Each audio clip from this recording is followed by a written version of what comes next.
ഇന്ന് അസ്തമിക്കാൻ ഉറങ്ങാറാവുമ്പോഴത്തേക്കും നാളത്തേക്കുള്ള തയ്യാറെടുപ്പുകളായി. ഇന്ന് വരെ സാധിക്കാതിരുന്ന കാര്യങ്ങൾ എന്തൊക്കെ നാളെ സാധിക്കാൻ പറ്റുമെന്ന ആക്രാന്തത്തിലാണ്. അതിന് പല വഴികളും പല പദ്ധതികളും തയ്യാറാക്കിക്കൊണ്ടേയിരിക്കും.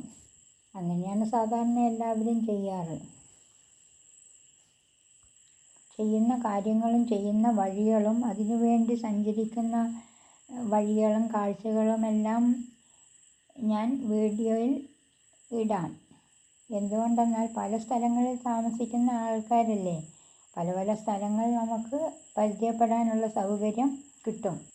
അങ്ങനെയല്ലേ പല സ്ഥലങ്ങളിലെ കാര്യങ്ങൾ എല്ലായിടത്തും എത്തി എല്ലാവരും വിദഗ്ധരായി എല്ലാ കാര്യങ്ങളും ഒരുപോലെ ചെയ്യാൻ ശീലിച്ചത്. ഇപ്പോൾ ലോകം മൊത്തം ഏകദേശം ഒരുപോലെയുള്ള കാര്യങ്ങൾ ആണ് നടന്നുകൊണ്ടിരിക്കുന്നത്. അല്ലാതെ ഒരു സ്ഥലത്ത് പ്രത്യേകിച്ചൊന്നും തന്നെ ഇല്ല.